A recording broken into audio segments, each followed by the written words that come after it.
ನಿಜ ಒಂದಿಷ್ಟು ಹಣಕಾಸಿನ ತೊಂದರೆ ಆಗುತ್ತೆ ಅನ್ನುವಂಥದ್ದು ಎಲ್ಲರಿಗೂ ಗೊತ್ತಿರೋದೆ. ಇಷ್ಟೊಂದದ್ದು ದೊಡ್ಡ ಪ್ರಮಾಣದಲ್ಲಿ ಹಣ ಖರ್ಚಾಗುವಾಗ ಒಂದಿಷ್ಟು ರೀಅಡ್ಜಸ್ಟ್ಮೆಂಟ್ಗಳು ಮಾಡಬೇಕಾಗತ್ತೆ.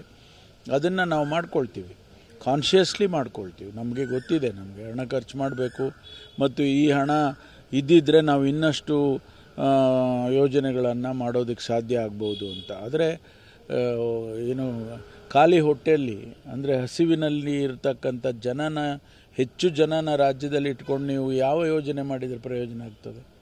ಸರ್, ಈಗ ಒಂದು ಸಚಿವ ಸ್ಥಾನ ನಿಮ್ಮಲ್ಲಿ ಖಾಲಿಯಾಗಿದೆ. ಸೊ ಆ ಸಚಿವ ಸ್ಥಾನಕ್ಕೆ ಸಾಕಷ್ಟು ಪೈಪೋಟಿ ಎದುರಾಗಿದೆ ಅನ್ನುವಂಥದ್ದು ಕೇಳಿ ಬರ್ತಾ ಇದೆ ಸರ್.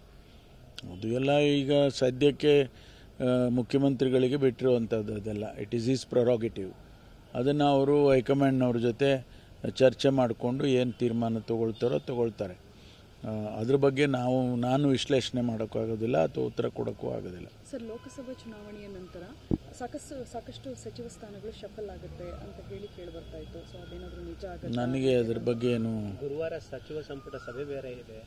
ಅಲ್ಲ, ಸಭೆ ಇದ್ದೇ ಇರುತ್ತೆ. ಈಗ ನೋಡಿ, ಮಾಡೆಲ್ ಕೋಡ್ ಆಫ್ ಕಾಂಡಕ್ಟ್ ಇರುವಾಗ ಚುನಾವಣೆ ಇದ್ದಂಥ ಸಂದರ್ಭದಲ್ಲಿ ನಾವು ಯಾವ ಸಚಿವ ಸಂಪುಟನೂ ಕೂಡ ಮಾಡಲಿಲ್ಲ, ತೀರ್ಮಾನಗಳು ಯಾವುದೂ ತಗೊಳ್ಳಿಲ್ಲ. ಸರ್ಕಾರ ಒಂದು ರೀತಿಯಲ್ಲಿ ಸ್ಟ್ಯಾಂಡ್ ಸ್ಟಿಲ್ ಆಗಿಬಿಟ್ಟಿತ್ತು.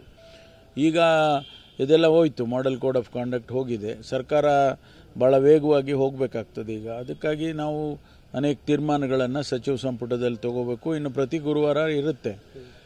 ಅದಕ್ಕೂ ಈ ರೀಶಫಲ್ಗೆ ಏನು ಸಂಬಂಧ ಇರೋದಿಲ್ಲ. ಒಂದು ವೇಳೆ ರೀಶಫಲ್ ಮಾಡಬೇಕು ಅಂತ ಹೇಳಿ ಏನಾದರೂ ತೀರ್ಮಾನ ಮಾಡಿದರೆ ಅದು ಹೈಕಮಾಂಡ್ನವ್ರು ತೀರ್ಮಾನ ಮಾಡ್ತಾರೆ. ನಾವ್ಯಾರು ಅದರ ಬಗ್ಗೆ ಮಾತು ಕೂಡ ಆಡೋಕ್ಕಾಗೋದಿಲ್ಲ. ಈ ಸರ್ಕಾರದ ಜೊತೆ ಪಕ್ಷದಲ್ಲೂ ಬದಲಾವಣೆ ಕೂಗು ಕೇಳಿ ಬರ್ತಾ ಇದೆ. ಕೆಲವರು ಹೇಳ್ತಾರೆ ಅಧ್ಯಕ್ಷ ಸ್ಥಾನ ಬದಲಾವಣೆ ಆಗಬಹುದು ಅನ್ನೋ ಚರ್ಚೆಗಳು ಶುರುವಾಗಿದೆ ಸರ್. ಅದೇನು ನನಗೆ ಗೊತ್ತಿಲ್ಲ.